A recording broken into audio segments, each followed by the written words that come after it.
नमस्कार. तरुण भारतच्या न्यूज बुलेटिनमध्ये मी रोहित साळुंखे आपल्या सर्वांचे स्वागत करतो. आता पाहूयात ठळक घडामोडी. 22 जानेवारी रोजी अयोध्या येथील श्रीराम मंदिराची प्राणप्रतिष्ठा संपन्न होणार आहे. यासाठी बेळगाव शहरात देखील जणू अयोध्याच अवतरली आहे. मर्यादा पुरुषोत्तम श्री राम लल्लाच्या मूर्तीची प्राणप्रतिष्ठा सोहळा जरी अयोध्या येथील राम मंदिरात होत असली तरी देशभरात मात्र याचा उत्साह ओसंडून वाहताना दिसत आहे. बेळगाव शहरात गल्लोगल्ली भगव्या पताका, भगवे ध्वज तसेच प्रभू श्रीरामचंद्राची मोठमोठी प्रतिमा लावून सजविण्यात आली आहे. बाजारपेठेत भगवे ध्वज, फेटे, भगव्या साड्या, दिवे आणि रांगोळी विक्री अगदी दसरा दिवाळीप्रमाणे सुरू आहे. प्रत्येक रामभक्त आपापल्या परीने या प्राणप्रतिष्ठा सोहळ्यासाठी सज्ज झाला आहे. येत्या 22 तारखेला अयोध्या येथे राम मंदिराचा प्राणप्रतिष्ठा सोहळा संपन्न होत आहे. या सोहळ्याच्या पार्श्वभूमीवर देशभरात सर्वत्र शुभेच्छा पोस्टर्स लावण्यात आले आहेत. कर्नाटकातील बेळगाव शहरात महाराष्ट्र एकीकरण समितीच्या वतीने प्रभू श्रीरामचंद्राच्या मंदिराच्या प्राणप्रतिष्ठासाठी शुभेच्छा संदेश देणारे श्री कपिलेश्वर उड्डाण पुलावरील पोस्टर कर्नाटक प्रशासनाने हटवले आहे.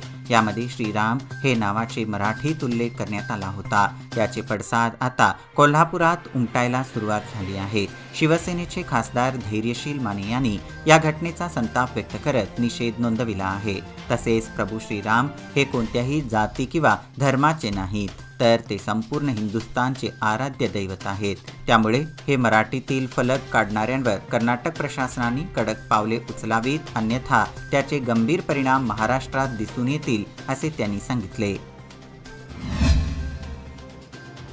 उद्योगांचे खासगीकरण बंद करा, केंद्र सरकारच्या योजनांच्या अनुदानात वाढ करा, अन्न, आरोग्य, शिक्षण, समान वेतन निश्चित करा, कामगारांना सेवा सुविधा द्या आदी मागण्यांसाठी सीटूच्या नेतृत्वाखाली शुक्रवारी आंदोलन छेडण्यात आले. शिवाय मागण्यांबाबतचे निवेदन खासदार मंगल अंगडी यांना सादर करण्यात आले.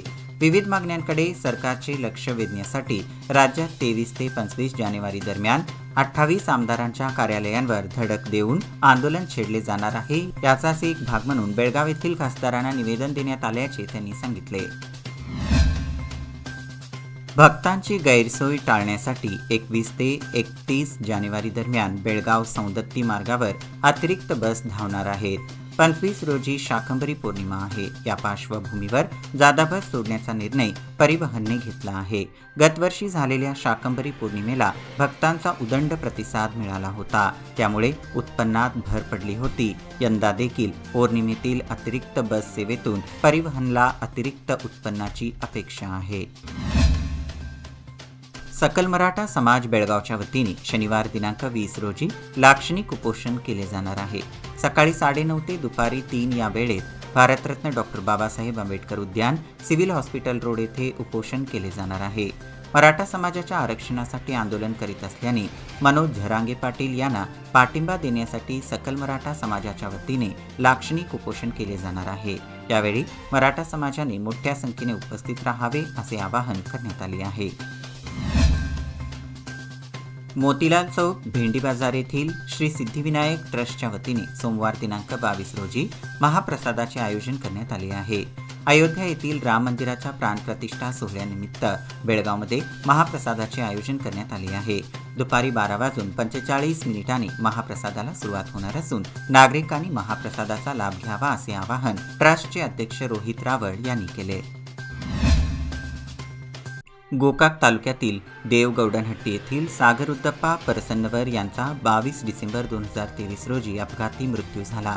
उसाने भरलेल्या ट्रकने धडक दिल्याने हा मृत्यू झाला. महिना होत आला तरी अद्याप या प्रकरणाची चौकशी झाली नसून संबंधित चालकावर कारवाई झाली नाही. याला पोलिसांचा नाकर्तेपणा जबाबदार असून संबंधितांवर कारवाई करण्याची मागणी बुद्धबसव आंबेडकर इमारत आणि इतर बांधकाम मजूर युनियनतर्फे शुक्रवारी जिल्हाधिकाऱ्यांना निवेदनाद्वारे करण्यात आली. 22 जानेवारी रोजी अयोध्यातील राम मंदिरात राममूर्ती प्रतिष्ठापना होणार आहे. यानिमित्त तालुक्यातील सर्व मंदिरात विशेष पूजेचे आयोजन करण्यात आले आहे. याबाबत धर्मदाय खात्याकडून सर्व मंदिरांना तशी सूचना करण्यात आली आहे.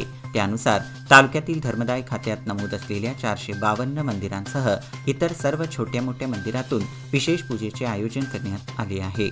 राममूर्ती प्रतिष्ठापनेनिमित्त शहरासह तालुक्यातील मंदिरावर विद्युत रोषणाई करण्यात येत असून या दिवशी सकाळी मंदिरात अभिषेक आणि महापूजा करण्यात येणार आहे।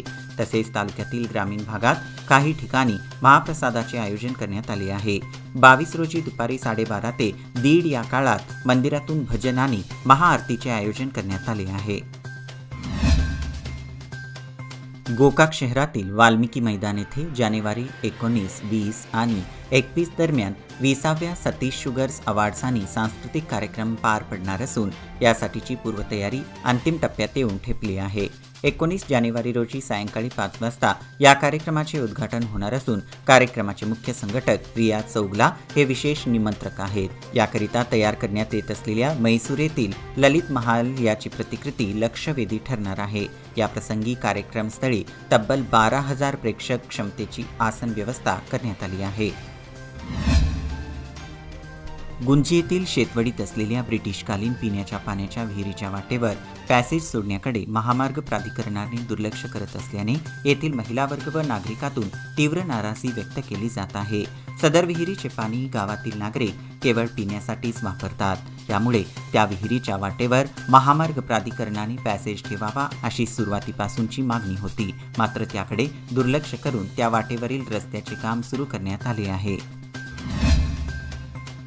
बेळगाव येथील आंतरराष्ट्रीय कृष्ण भावनामृत संघ इस्कॉनच्या वतीने दिनांक 10 व 11 फेब्रुवारी रोजी हरे कृष्णा रथयात्रा महोत्सवाचे आयोजन करण्यात आले आहे। त्यासाठी जय्यत तयारी सुरू असून शुक्रवारी सकाळी रथयात्रेसाठी उभारण्यात येणाऱ्या मंडपाची मुहूर्तमेढ श्री राधा गोकुळानंद मंदिराच्या समोर करण्यात आली। इस्कॉन बेळगावचे अध्यक्ष आणि ज्येष्ठ संन्यासी परमपूज्य भक्ती रसामृत स्वामी महाराज यांच्या हस्ते मुहूर्तमेढ करण्यात आली। ढोणेवाडी ग्रामपंचायतीने यंत्रमागावरील जाचक कर रद्द करावे अशा मागणीचे निवेदन येथील यंत्रमाग धारक संघटनांच्या वतीने ग्रामपंचायतीस देण्यात आले। यावेळी महालक्ष्मी यंत्रमाग संघटनेचे अध्यक्ष अण्णासो नागराळे म्हणाले, बहुतांश कामगारांनी कर्ज काढून यंत्रमाग व्यवसाय उभारला आहे, पण ढोणेवाडी ग्रामपंचायतीकडून गेल्या काही वर्षांपासून अन्यायकारक कर वसूल केला जात आहे। यंत्रमाग व्यवसाय आर्थिक संकटात सापडला आहे। सदरचा कर कमी करण्यासाठी वेळोवेळी निवेदन देऊनही ग्रामपंचायत प्रशासन व पदाधिकारी कोणताच तोडगा काढत नाहीत। सदर निवेदनाचा गांभीर्याने विचार न झाल्यास ग्रामपंचायत कार्यालयावर मोर्चा काढण्यात येणार असल्याचे सांगितले। शेतकऱ्यांना शेती पिकवण्यासाठी वीज व पाण्याची गरज आहे। प्रत्यक्षात 7 तास वीज पुरवठा करण्याची गरज असताना केवळ 2 ते 3 तास वीज पुरवठा केला जात आहे, तर अधिकचा वेळ पेपर तयार करण्याच्या कामात घालवण्यात येत आहे। शेतकऱ्यांच्या दृष्टीने ही बाब अन्यायकारक आहे। केवळ पेपर काम करण्याची गरज नाही, तर प्रत्यक्षात पाणी पुरवठ्याचे सुरळीत नियोजन करण्याची गरज आहे।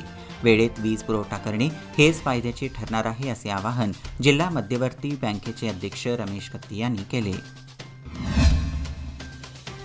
22 जानेवारी रोजी अयोध्या येथे प्रभू श्रीराम मूर्ती प्रतिष्ठापना सोहळा पार पडत आहे।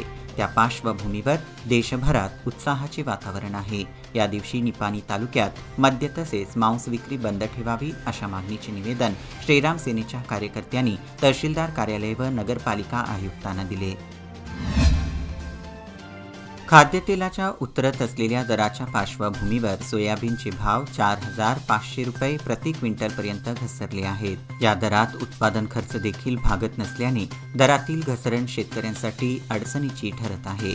गेल्या काही वर्षात नगदी पीक म्हणून कर्नाटक सीमा भागातील खरीप हंगामातील सोयाबीन पिकाखालील क्षेत्र वाढत आहे। यंदा पूर्ण पावसाळ्यात पावसाचे प्रमाण अत्यल्प राहिल्याने व ऐन पीक तयार होण्याच्या काळात पावसाने दडी मारल्याने उत्पादनावर परिणाम झाला।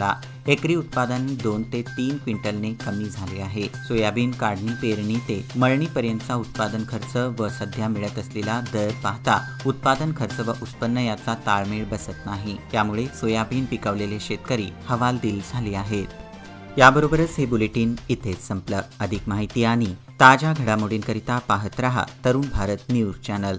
तसेच आमच्या चॅनलला लाईक करा, शेअर करा आणि सबस्क्राईब करायला विसरू नका। आणि विश्वासार्ह बातम्यांसाठी दररोज सकाळी वाचा दैनिक तरुण भारत। धन्यवाद।